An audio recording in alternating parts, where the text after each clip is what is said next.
Saya beri judul khotbah ini adalah 4 tipe atau 4 aspek dari doa. Kita mau belajar dari kehidupan doa Bapak Abraham, Bapak orang yang beriman. Kita tahu bahwa doa itu satu-satunya penghubung kita dengan Allah Sang Pencipta. Dan kita bersyukur bahwa di dalam Yesus kita mempunyai jaminan bahwa doa kita sampai kepada Allah Bapa. Amin.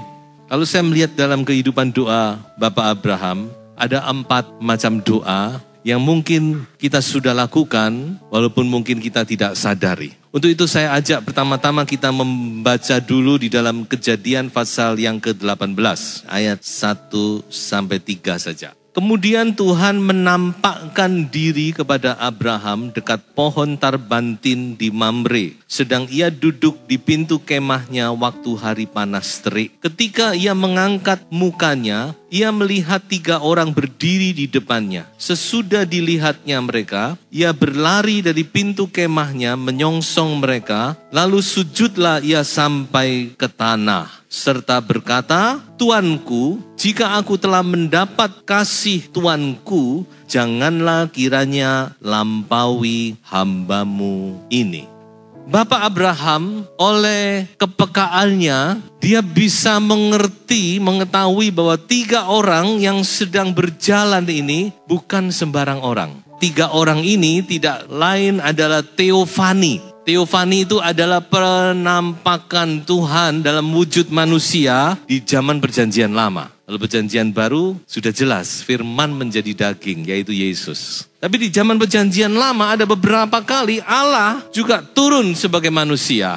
Nah, ini salah satu Teofani. Dan 3 orang ini tidak lain berbicara tentang Allah Bapa, Anak, Roh Kudus. Jadi saudara-saudara, kita melihat betapa Bapak Abraham ini mempunyai kepekaan rohani yang tinggi, sehingga dia tidak melewatkan kesempatan itu. Dia mengundang ketiga orang ini untuk mampir di kemahnya. Dan lebih tepat lagi, saya pakai kata bukan mengundang, tetapi dia setengah mendesak, atau saya boleh katakan membujuk. Membujuk dalam arti positif ya, bukan bujui, bukan. Mendesak mereka supaya mereka mampir.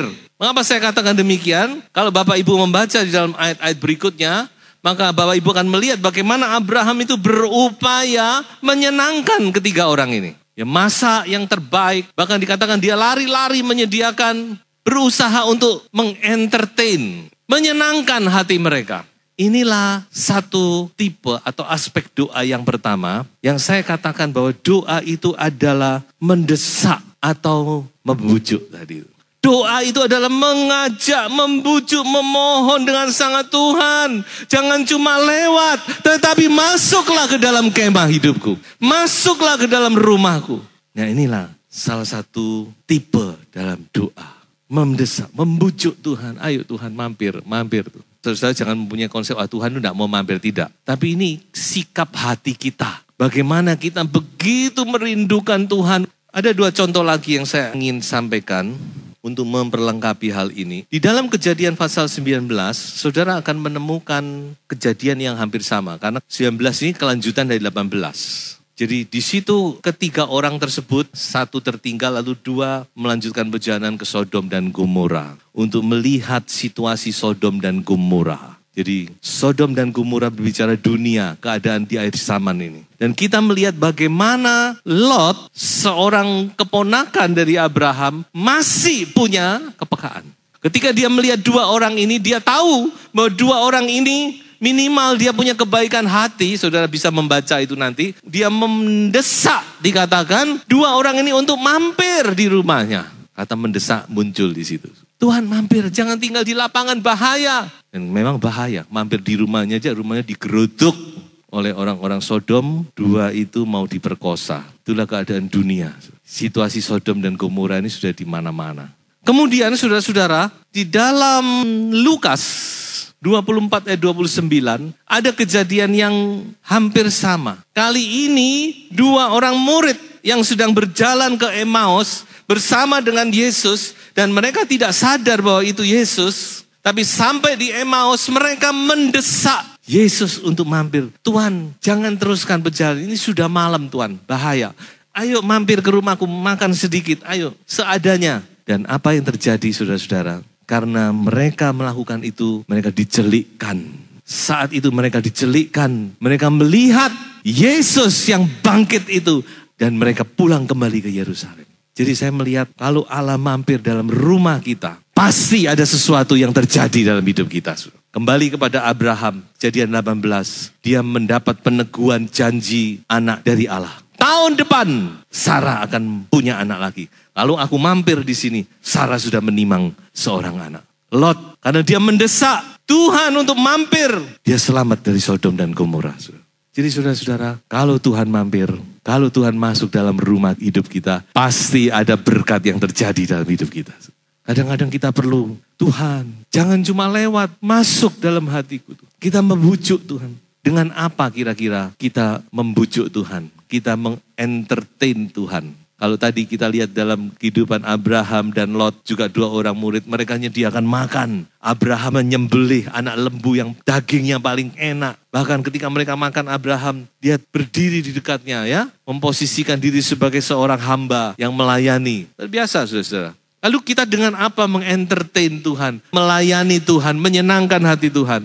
Saya percaya ada di ayat ini. Coba kita baca ayat ini. Sebab beginilah firman yang maha tinggi dan yang maha mulia, yang bersemayam untuk selamanya dan yang maha kudus namanya. Coba sudah perhatikan dulu sampai di sini. Bagaimana Allah menyatakan dirinya. Yang maha tinggi, yang maha mulia, yang maha kudus. Coba terus lanjutkan. Aku bersemayam di tempat tinggi dan di tempat kudus, tetapi juga bersama-sama orang-orang yang remuk dan rendah hati untuk menghidupkan semangat orang yang rendah hati dan untuk menghidupkan hati orang-orang yang remuk. Saya percaya bahwa yang bisa menyenangkan Tuhan, yang bisa membuat Tuhan tertarik untuk mampir adalah hati yang remuk, saudara. Hati yang bertobat, hati yang rendah, hati yang hancur di hadapan Tuhan. Ketika kita membawa hati yang demikian kepada Tuhan, Tuhan pasti akan datang dan masuk ke dalam kehidupan kita. Dan akan bersemayam, tinggal bersama-sama dengan kita. So itu peranan Roh Kudus betapa penting, bukan? Saudara pikir gampang untuk meremukkan hati? Tidak bisa. Kalau bukan pekerjaan Roh Kudus nggak bisa. So itu mari, izinkan Roh Kudus bekerja, memimpin doa saudara, dan saudara pasti akan dapat mengentertain Tuhan dengan hati yang remuk dan rendah hati. Yang penting saudara merendahkan diri di hadapan Tuhan. Siapa aku ini Tuhan? Tidak ada artinya. Dengan sikap hati yang demikian Tuhan pasti akan mampir. Yang kedua, tipe doa yang kedua saya temukan dari kelanjutan kisah itu.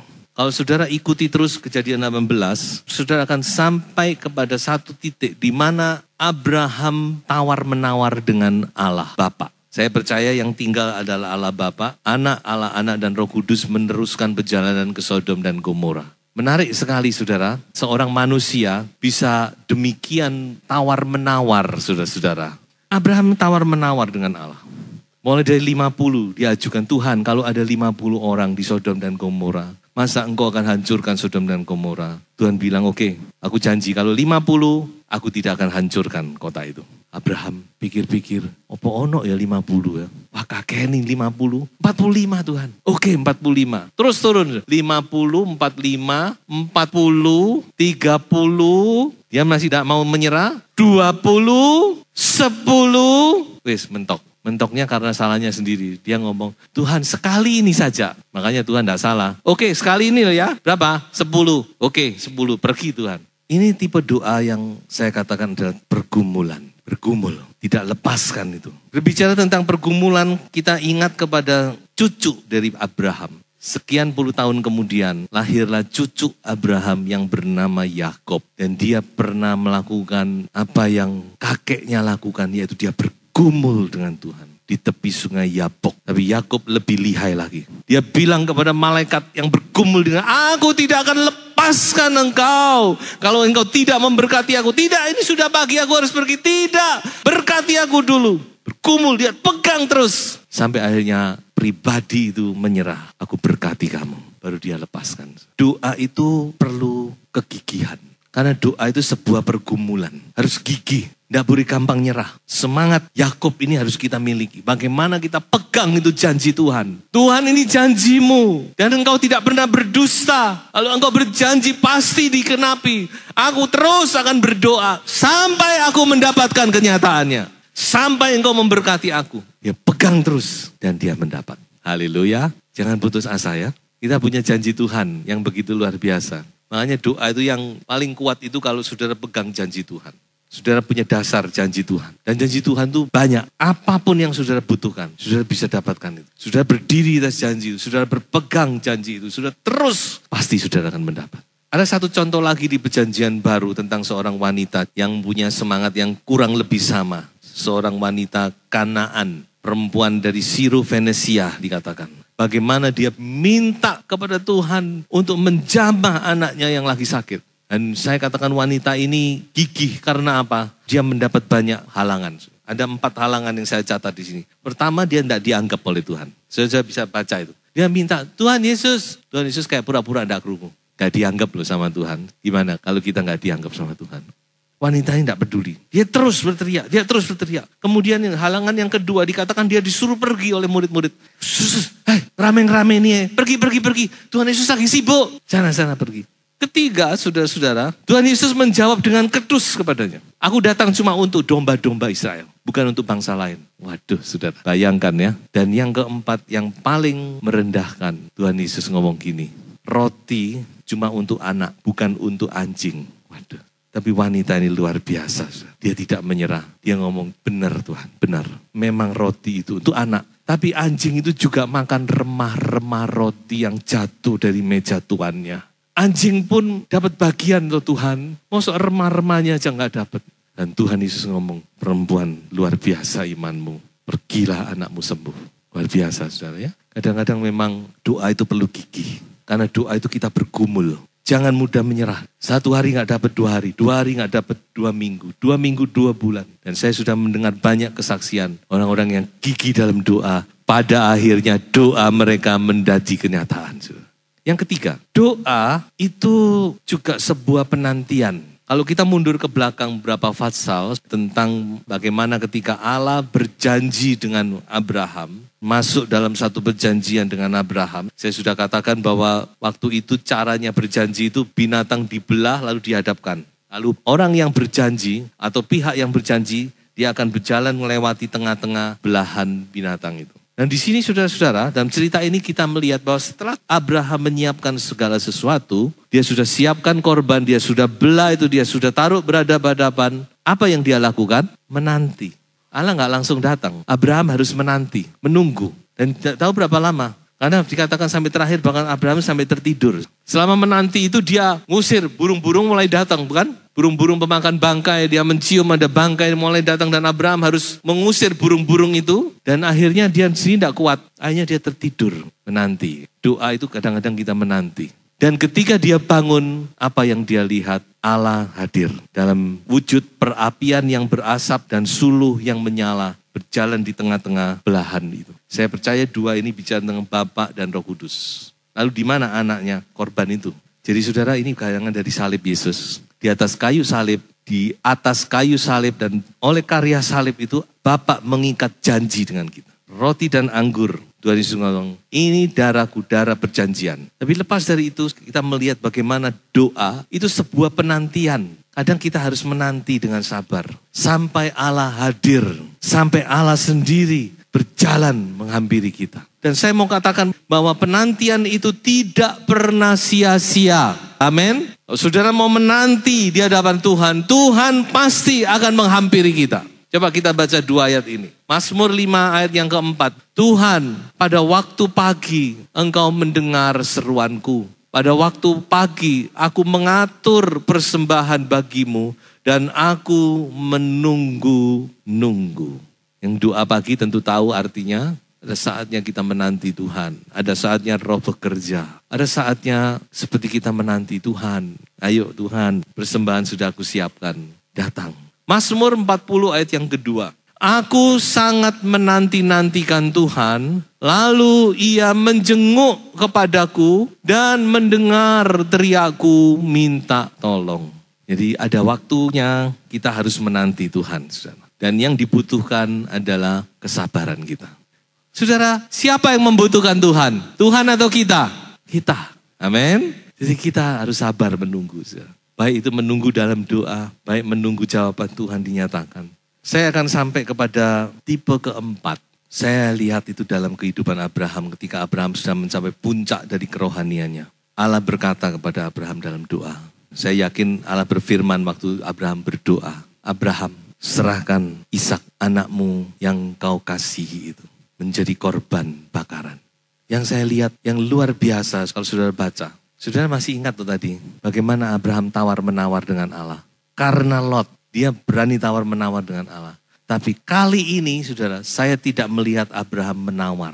Ketika Allah berkata, serahkan Ishak. Abraham tidak nawar. Loh kok Ishak Tuhan? Mau minta yang lain? Mau minta apa? 1.000 lembu, 2.000. Aku sanggup. Abraham tidak nawar. Tapi firman Allah berkata, keesokan harinya pagi-pagi benar. Abraham pergi membawa Ishak menuju ke gunung yang Tuhan katakan. Inilah tingkat doa yang tertinggi, saudara. Yaitu penyerahan. Tuhan tahu yang terbaik. Apapun yang Tuhan mau lakukan, Tuhan tahu yang terbaik. Seperti Maria menyerah. Aku ini cuma hamba. Jadilah padaku menurut kehendakmu. Dan menyerah itu tidak mudah. Karena kita punya kehendak. Karena kita punya daging. Dan Tuhan minta, bukan minta yang lain. Tuhan minta yang paling dikasihi oleh Abraham. Dan Abraham serahkan itu, saudara. Sudah tidak perlu takut, Tuhan itu tahu sampai di mana kita. Abraham tidak diminta ini ketika Abraham masih di pasal sebelumnya. Tapi sampai di pasal 22, saya yakin waktu itu Abraham sudah mencapai tingkat yang tertinggi dari pengiringannya, dari imannya. Allah minta. Dan sesudah itu Allah tidak lagi menguji Abraham. Itu sudah ujian paling top, menyerah. Tuhan, walaupun ini anak yang kukasihi. Dan Ibrani berkata begini, Abraham tuh punya iman sampai begini. Mengapa dia kok menyerah? Karena dia percaya. Nah ini, percaya. Bukan karena dia hebat, tidak. Karena dia percaya. Dia percaya yang Tuhan pernah katakan bahwa anak ini keturunanmu, ini anak perjanjian yang aku janjikan. Makanya Ibrani mencatat, Abraham tuh imannya, kalau toh anak ini dikorbankan, dibakar menjadi abu, dia yakin Tuhan sanggup membangkitkan dia. Nah itu imannya Abraham. Sebab itu dia tidak ragu. Tapi tidak gampang kan. Ngomong memang gampang, tapi jalani tidak gampang. Tapi saudara, itulah salah satu tipe doa. Dan saudara, ketika kita menyerah, saya catat beberapa hal di sini. Yang pertama adalah kehendak Allah digenapi dalam hidup kita. Jadi ketika kita menyerah, justru kehendak Allah itu digenapi dalam hidup kita. Yang kedua, ketika kita menyerah, kita mendapat damai sejahtera. Saya yakin kalau Abraham tidak mau nyerah, dia pasti akan terus dibayangi. Abraham, kapan kau menyerahkan anakmu? Abraham, ya toh? Makanya Abraham tidak mau tunggu besok lusa, seminggu lagi. Dia katakan besok, keesokan harinya. Dia langsung, dia berkata bawa Ishak. Dan terakhir yang luar biasa, ketika kita menyerah, kita mendapat kembali apa yang kita serahkan, bahkan lebih dari apa yang kita serahkan. Nah ini. Ya, ibaratnya kayak orang tua sama anak, minta dong permen nih. Anak itu kadang-kadang enggak ngerti, moh, gitu ya saudara ya. Permen cuma satu kok diminta sampai papa, moh, gitu. Padahal di dalam lemarinya papa itu permen sebanyak-banyaknya gitu ya. Jadi ketika kita menyerah, kita mendapat kembali apa yang kita serahkan. Bahkan lebih dari apa yang kita serahkan. Kita enggak rugi. Saudara. Ketika Abraham menyerahkan Ishak, apa Tuhan demikian kejam? Ishak anaknya selamat. Bahkan dia mendapat Ishak yang lain. Dan Ishak yang paling ultimate, paling hebat dia dapat. Yaitu Yesus Kristus. Tapi semua itu berawal dari sebuah penyerahan. Dan saya masih ingat kita mendapat bagian dalam tubuh dan darah Yesus. Hidup yang kekal dikatakan. Tuhan Yesus berkata dalam tubuhku, dalam darahku ada hidup yang kekal. Tapi ingat itu kita dapat karena Yesus menyerah di Taman Getsemani. Dia katakan kepada Bapak, kalau mungkin lalukan cawan ini. Kalau mungkin jangan aku minum cawan penderitaan. Terlalu berat, terlalu mengerikan bagi. Tapi kalau itu adalah kehendak-Mu, jadilah menurut kehendak-Mu. Yesus juga menyerah. Memang tidak mudah, tapi doa yang ini luar biasa dampaknya dalam hidup kita. Saya juga ingat Yakub ketika dia menyerah, dia menyerahkan Benyamin. Dia ngomong kepada anak-anaknya, kan diminta Benyamin oleh Yusuf. Bawa adikmu ke sini. Kalau benar kamu ini orang baik-baik ya. Yusuf kan nyobai mereka ya. Yusuf mempermainkan lah ya, mempermainkan tanda kutip ya. Dan mereka bilang, Pak, kita kalau nggak bawa Benyamin, kita nggak bisa ke sana Pak. Yakub bergumul. Terakhir dia sudah tidak kuat. Sudah bawa, sudah. Maunya gitu bawa, sudah. Kalau toh aku kehilangan Benyamin, bahkan kehilangan kamu semua, sudah biar. Aku terima. Ya bawa. Benyamin dibawa. Dan apa yang terjadi saudara? Ketika dia menyerahkan, justru dia ketemu dengan Yusuf, anaknya yang dikasih. Saudara, saya yakin Roh Kudus itu luar biasa dalam hidup kita. Dia akan menolong kita dalam menghadapi segala sesuatu. Roh Kudus akan memberikan kekuatan. Sebab itu kesimpulan dari khotbah ini, doa itu sebuah permohonan. Sebab itu perlu kerendahan hati. Kita minta dengan rendah, Tuhan. Doa itu sebuah pergumulan. Sebab itu perlu kegigihan, tidak mudah menyerah. Doa itu sebuah penantian, sebab itu perlu kesabaran. Doa sebuah penyerahan, perlu penyerahan diri. Dan apapun bentuk doa Anda, percayalah bahwa doa Anda pasti dijawab oleh Tuhan. Tuhan memberkati, haleluya.